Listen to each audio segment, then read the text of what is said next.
sentence of the Torah portion that is being read this week, and it's very plain and simple. וידבר השם אל משה לאמור. God spoke to Moses and he told him to repeat the following. דבר על כל עדת בני ישראל ואמרת עליהם קדושים תהיו כי קדוש אני. You should tell the following to the whole nation. It's not just a group of people, an elite class, some specific people that are, just on top of their game. You speak to the whole nation. We're going to see why this is so relevant. The whole nation of the descendants of Israel. And you tell them like this. Be holy, because I, God, your God, I'm holy. So it's a very short sentence. It's a very, some commandments are so complicated. You do this, and if you do this, you do that, and this you add to this. This is just be holy, because I, your God, I am holy. And so in the previous chapters, they were told a lot of things about food, about daily practices, what you do, what you don't do, about sexual relationship, who you have it with, who you don't, and a lot of details. And now the message is, be holy. So the question is, if you already received orders on how to behave, what to do, and then this be holy, it's sandwiched between two things. It's sandwiched between a lot of commandments in the previous chapter and a lot of commandments that are coming right after that, right? So it's sandwiched in between the two, and all of a sudden it says just like that, be holy. And it's like thrown out at you, like, be holy, like, is one of the other ones or what, So we told about food, told about daily practices, what to do, what not to do. We told about sexual relationship. We told about financial things, about all kinds of social things, of, how the society is going to function. Bless you. And then you think that if you already be told all these things on what to do, then it comes out automatically. And if you know how to behave, isn't it a conclusion that if you do all these things, you already going to be holy? You following all the recipe. Aren't you going to have the cake now? It's like, okay, you do this, you do this, you do that. So then what? Automatically, right? You think that comes together. So I don't know. This is supposed to be God's directive. He told you what to do. So you think you accomplish all of it, all these previous commandments from the previous chapters, and then you adhere to all the prescribed standards, and now you have this goal in mind. Of course, you're going to be holy, no? That's why do we need this extra, be holy now. So what is in this commandment? This is like an order, be holy, just like that. There's a lot of things that are, like make you ask questions, like, you should love your God. You should do this. You should do that. Like, how does it happen? How does it happen? So now there is, after this commandment of being holy, you should be holy, there's a whole chapter full of laws that set the scene for moral and social principles also. So isn't it enough that you do what you're being asked to do? And now, let's say somebody is at work, okay? They're employed at work. You accomplish all your tasks, you do your duty, you fulfill your assignment. That's enough. You get paid, right? You come on time, you do all the things you have to do. That's it. You did your job. So what is this notion of kadosh? So here I want to make a little bit of a distinction. When it says that we should be holy as a nation, it says Kedoshim, and the word is Kuf Dalet Shin. It's missing the vav. When it says because God is holy, because I, your God, I'm holy, kadosh, then it says kuf dalet vav shin, with a vav. It's a fuller word. So it's the same meaning, but the word is fuller. So here I want to make a distinction. I am not here to say, how is God holy? How is the Creator holy? How is the life force that gives life to the whole universe? How is it holy? I'm just like, I'm not in that, I'm not in that place that I can explain any of that. Okay. It's beyond my reach, but because it's a complete holiness that I don't have access to it. But since we are being told that we as a nation, we as a people have to be holy, so then this is a different one, and this is one that I need to try to understand. All right? So that I just wanted to make that little bit of a difference. So every word in Hebrew has its significance and very, very strong sense. So there are different commentaries that explain the word kadosh in a different way. All right? But I'm going to take now the opinion of Nachmanides, the Ramban, and Rabbeinu Bachya, which are early commentators, and they have a very interesting view on this. They say, they hold that Kedusha, the state of being holy, being kadosh, refers not to the laws and the vast programs of making oneself a person respectful of all the laws. They hold that this concept of being holy, of Kedusha, refers to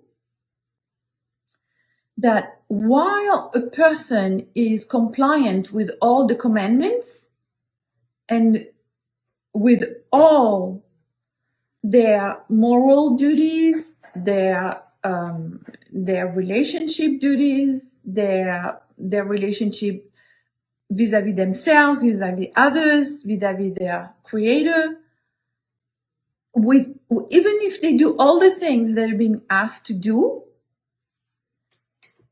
they hold that being holy means to elevate yourself beyond that.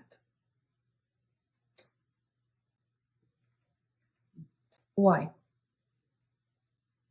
Because whenever somebody wants to follow the rules, they can follow all the rules, but they also can find a way to trick themselves into a place where there is a little space in the rules that you can sneak in.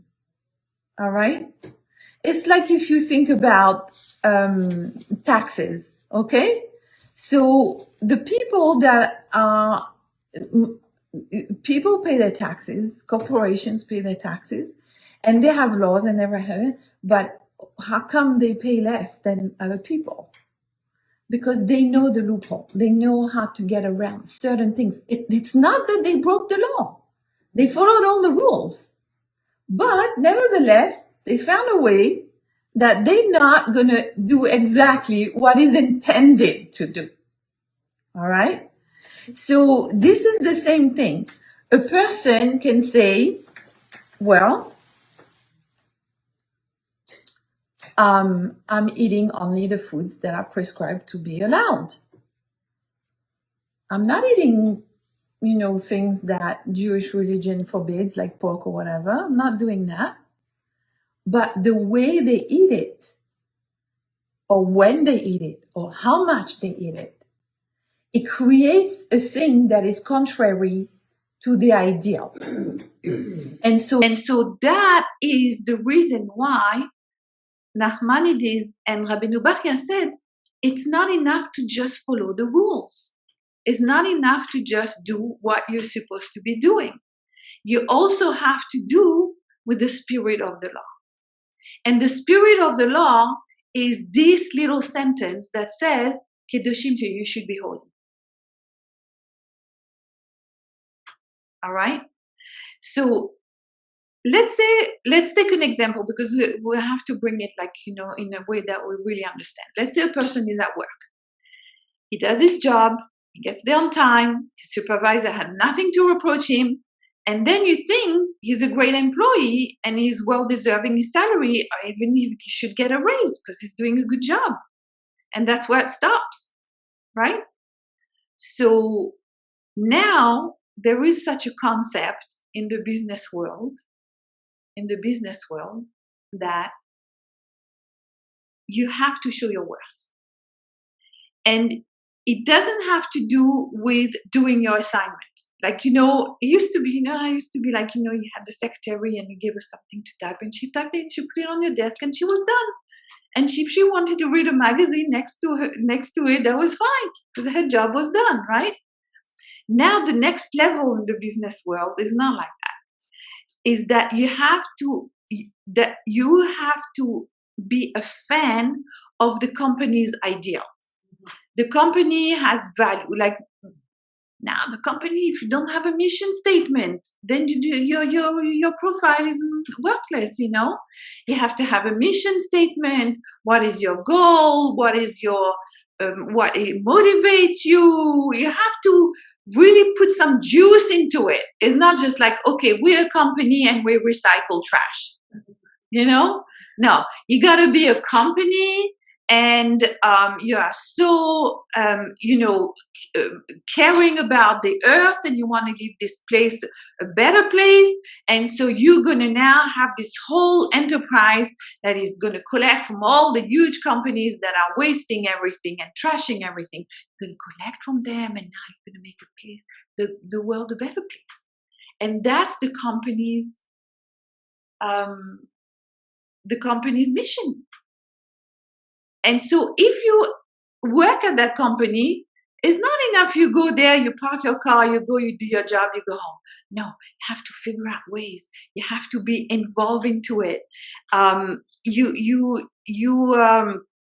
You're not just a job, an employee.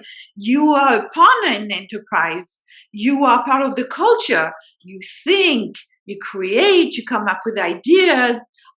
You put forth your ideas how to make it even better. That's why all the big companies now, they have this creative,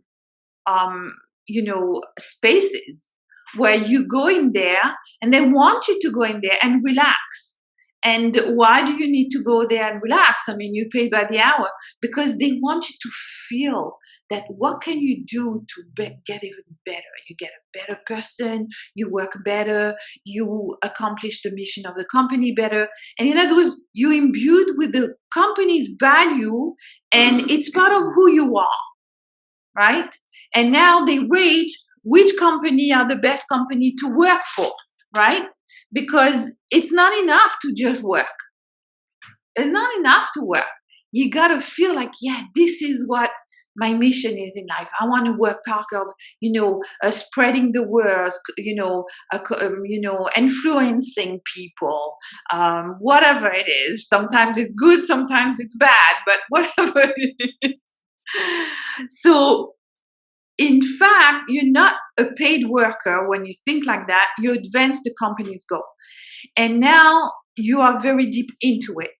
And you're going to participate in the retreats. They have retreats for company. Like UCLA, they have their own camp in, I don't know if it's in Arrowhead. They have their own lodge and they have their own, it's like, a whole resort, and they use them. They use them for whatever it is, so that people feel like working for UCLA. Yeah, we are UCLA. We are it. And they feel like they belong. It's not about what you do anymore, but it's about how you think. So to go back to this order of being holy, it's surrounded to the right and to the left, the chapters before, the chapters after, but all kinds of laws, all kinds of commandments, all kinds of duty. You do this, you do that, and assignments. Now, what is it doing, standing there by itself, this commandment of be holy? And by the way, it's not one of the 613 commandments. Some of them argue that it's not. It's just a general rule, like an umbrella. You know, like you have in insurance, you have umbrella policies. It covers everything. Everything is under there. Everything is included under that. So it's not one specific coverage. It's not covering your car or your home or your boat or, fire insurance for your, companies, whatever. It's an umbrella. It covers everything. And so we have a whole bunch of commandments. And then we have this one sentence that looks like a commandment, but it really isn't. There are so many people that hold themselves that they're holy. They're the gurus of the world. They are the saints.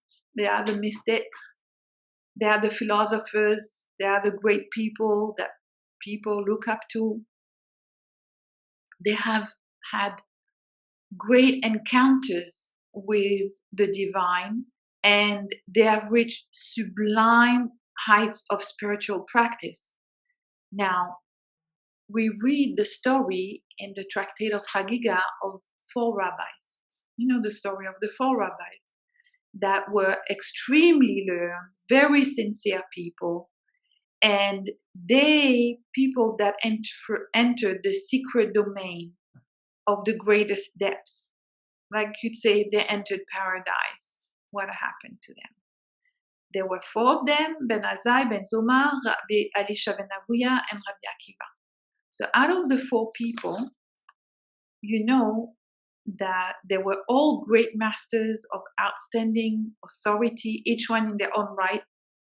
They encountered the great depths of Kabbalah, and it caused all of them a great trauma, except for Rabbi Akiva. Right? Do you know the story? Remember, he was the one who survived. He's the one who came out intact. It's not that the other one died specifically. The first one, Ben Azai, died because it's like a person that saw the ultimate goal of everything and reached it.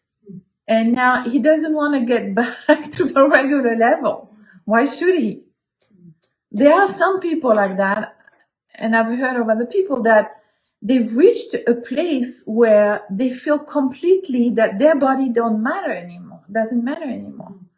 They are so beyond the physical realm that their body don't matter. So why should they continue living? So he died. Ben Zoma, the problem that he had with this was this entering this realm that was beyond the rational mind, beyond any logic. He couldn't make things get together between what you can think logically and what he experienced. So that was one problem where he couldn't make sense out of it. Rabbi Elisha ben Avuya,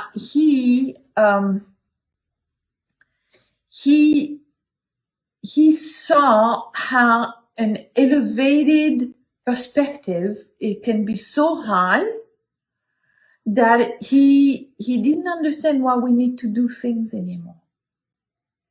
Was he Acher? Mm-hmm. Yeah, he was called Acher later on, but it didn't make sense to him that if you are on such a high level of the depth of spirituality, let's just say the height of spirituality, Right. it didn't make sense anymore. The nitty-gritty of everyday life of, you do this or you do that, you eat this, you don't eat that, you keep this, you don't keep that. He didn't see this anymore. He lost the patience with the practice. Mm-hmm. So that's what happened to him. So the only one that came out intact, and he was the greatest of them, was Rabbi Akiva. So Rabbi Akiva is the only one that recognized that the ritual, the things that we're commanded to do, the practice that we need to do on everyday life, they were a springboard to something that was incredibly more than that. And he also figured that uniting with one's creator, that having this so close connection with the force that regiment the whole world, he said he realized it can be achieved on an everyday action. And not only in a state of altered consciousness, but also on an everyday life. By doing something very mundane, you can achieve and you can connect to your creator. So this is the whole point of Jewish life. The Jewish life is not, I'm going to go into a monastery, I'm going to be a nun, or I'm going to be a priest, and I'm not going to have any physical contact with people. And mind you, this is not a new thing. I mean, forever there's been sect of people that would separate themselves, and you had to be extremely following everything to be they had to be very precise in what was allowed, what was not allowed. But they were separating themselves. These are not people that would work. They're people that sit, meditate, contemplate, and that's what they would do very early on. So it is a very old practice to do that. Now, when God gives the Torah and says, you should eat this, or you should not eat that, you should talk, you should feel this way, treat a person this way or not treat a person this way. There's like things of relationship between people.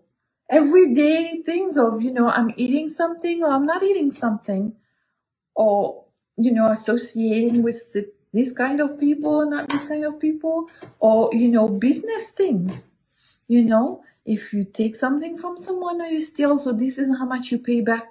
I mean, this is like complete mundane things. And this is a big revelation because a religious practice before didn't have rules of what you did. It was only a spiritual experience. So when we talk about holiness, sometimes a lot of people have in mind that they imagine we have to be in some sort of a mystical state, right? Some consciousness, some meditation, and this is holy. This is not how we live. We're here, we're acting or reacting, or both, acting and reacting to people, wherever we are, whoever we socialize with or work with, we're dealing with all kinds of situations. We're dealing with financial situation, material situation, marital situation, career, children, young, older. This is not a mystic trance that we're in right now. I mean, we're here on earth, there's wars being, fought, and there's things going on, and people being killed, and people getting sick, people, abusing of their power. There's all kinds of things. And this is where we are. And this is what we're dealing with.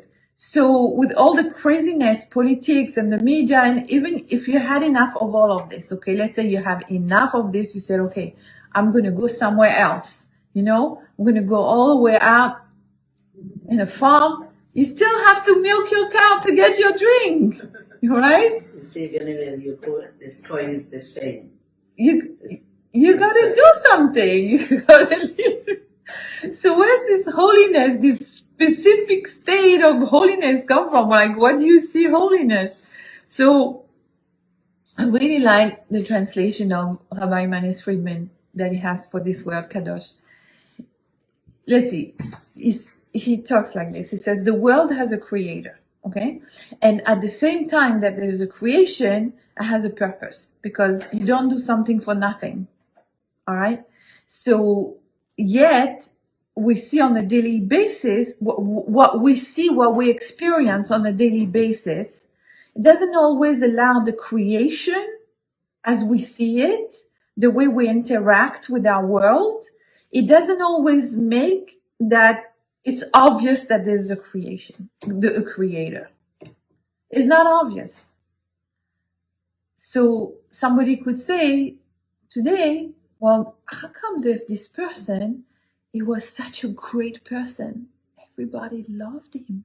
He did so much for people. Why does it die young? Why? And people don't understand. So there is this baby, and why is this baby now born with such a thing? What did he do to deserve this? So when we see things going on, or there is a war, or there is a tsunami and it's killing people, innocent people, we don't understand. We don't understand how this is supposed to be reflecting some high level of holiness. We don't see it. Doesn't make sense. We have questions. We just went through the Yom HaShoah. That people went through the Holocaust. How can you not have questions? So if we would be asked to say, okay, the bad people, get rid of them, keep the good people, right? This is how we would do it, right? And then we don't see that it's like that. So we don't see how the creator that is supposed to be good is doing all this stuff. So what we see doesn't show us the God that we expect.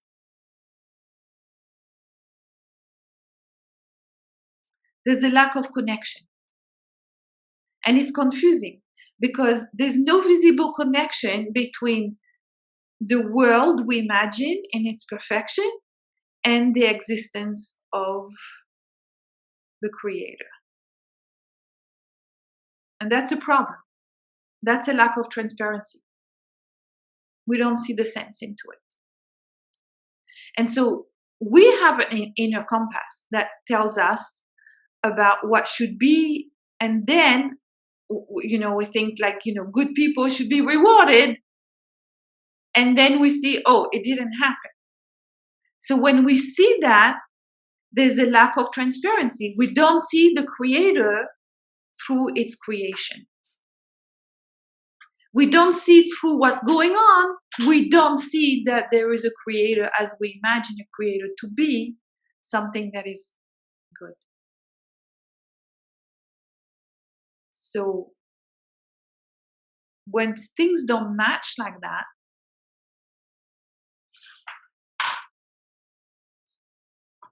our work is the work of holiness. Our work is now to recognize and to admit and to reveal the fact that we have a Creator. We're not self-made. We don't come out of nowhere.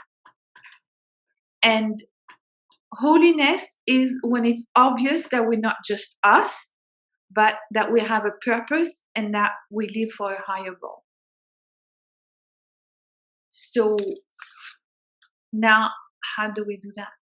So the more you ingrain in yourself the idea that there is a purpose, that you're born for something that is bigger than the 150 pounds of meat you have on your body, that the body is not an end in itself, that you are special, that what you do matter, that you are set aside, because some people translate kadosh as separated, set aside.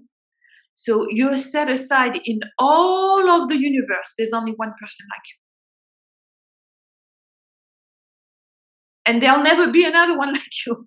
And there never was a person like you. So you are completely unique. You're set aside for a purpose. Only you can do it. And that when you feel that no one can accomplish what you're going to accomplish, that makes you holy. Because now that reveals a purpose into your existence. It reveals something that was not obvious before. It lifts you above the nitty-gritty laws, like do this, do that.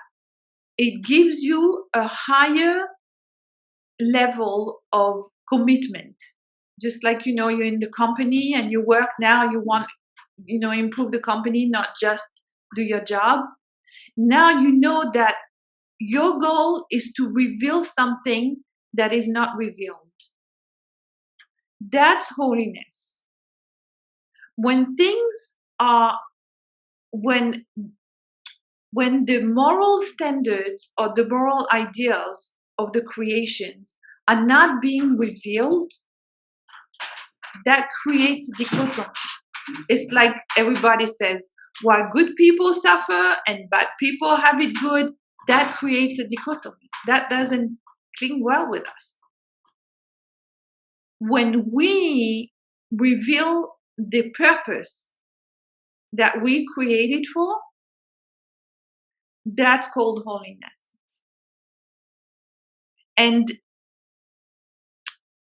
it's like the difference between going through life like an employee and going through life like a partner with a creator.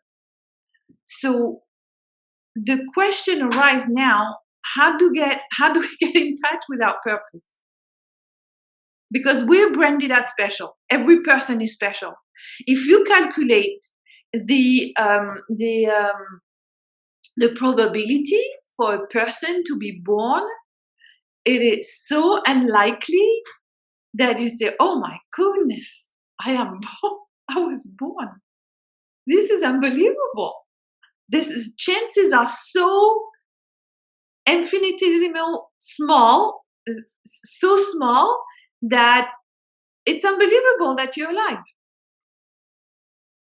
So now you feel that, and you know you're special, and you know you set aside, and you're a person who knows the difference between, okay, I do this and I do that, or I don't do this and I don't do that. It's like a person who works for the next paycheck, and in order to work, so that's an employee. But what we're here for is figuring out how we are a partner with God in making this place a revelation, something that is revealed, something that is obvious. That's holiness. So holiness is never like, oh, I'm so holy, I don't talk to people. All right? Or I'm so holy, I don't lower myself to do this little action that someone else can do. That's not holiness. Holiness is, you think, one time I was in a hotel and they were trying to save water, it's always in a drought in California. So they have this motto that says, think global and act local. So this is what holiness is. You think about being partner in the global purpose of the world, but you act local. So I mean, for example, somebody who is helping somebody move and, going to a nursing home, it's a tremendous job.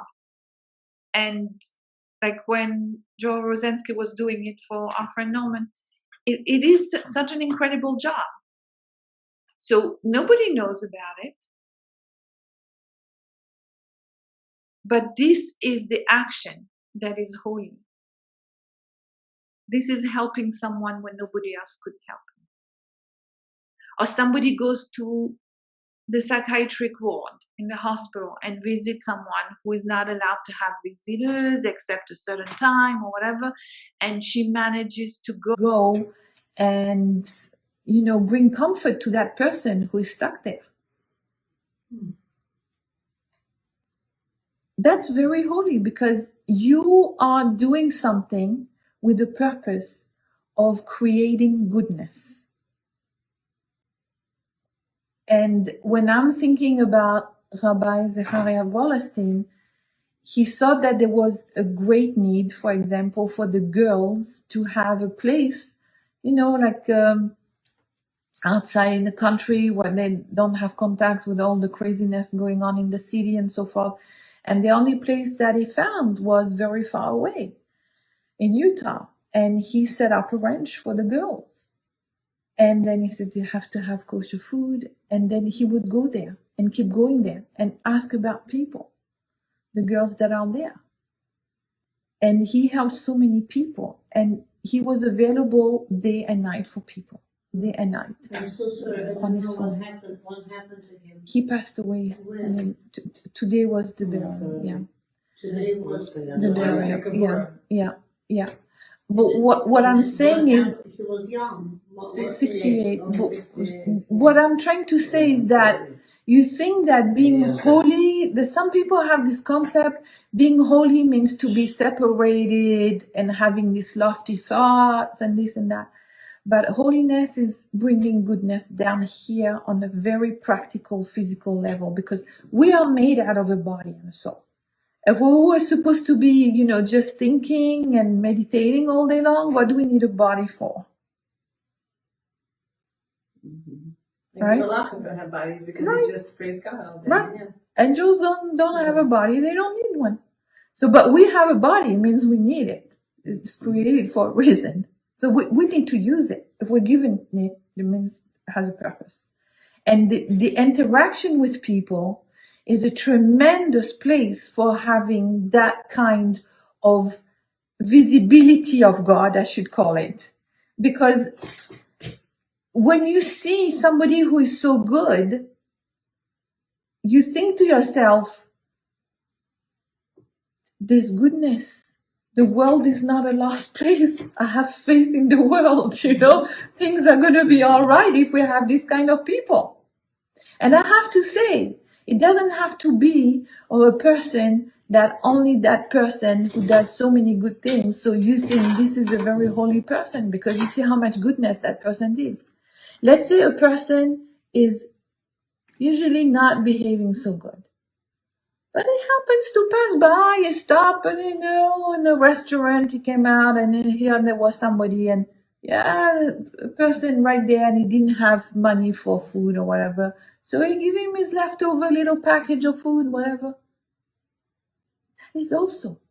Because to that person who didn't have food, who didn't have enough to eat, the receiving of that food meant so much. That's goodness. So even if the person who did that, who gave the food, is not what you would call a very good person, he's not a goody-goody, but he did an act of goodness. He did something good.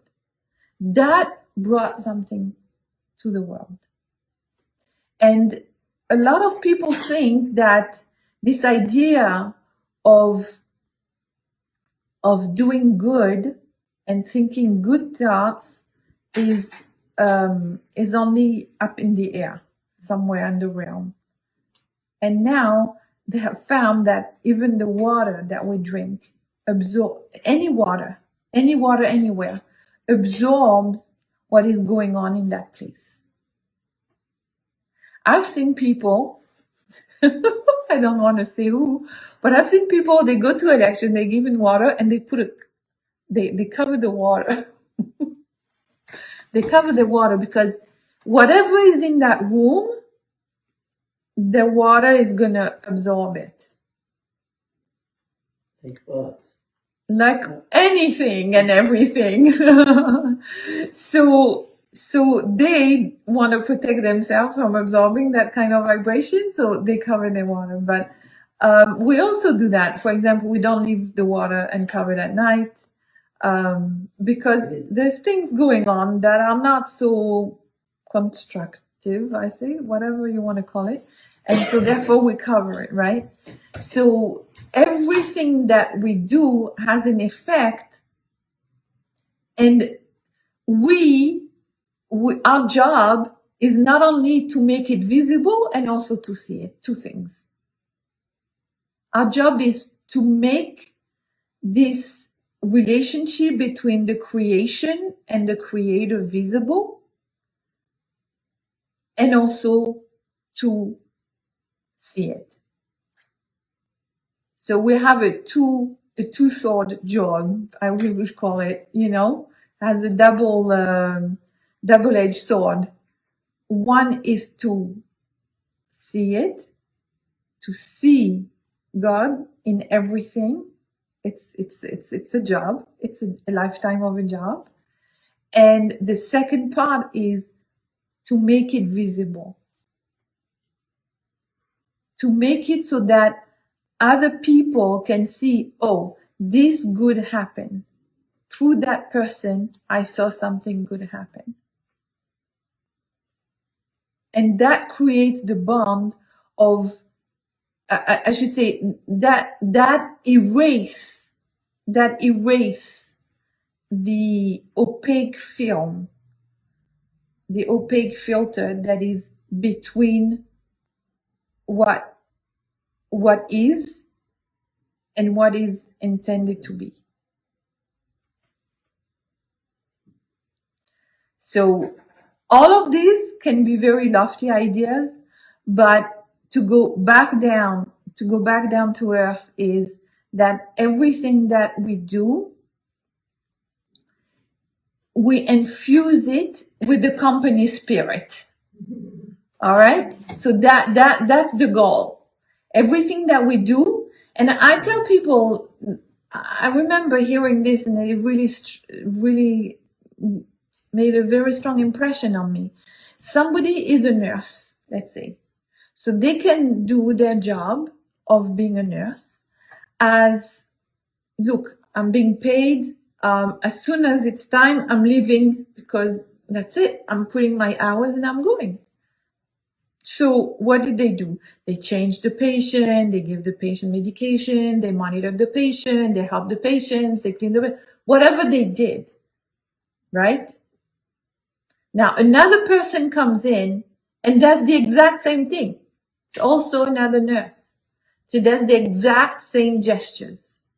But she has in herself, or he has in himself, the company spirit of, I am here to help people.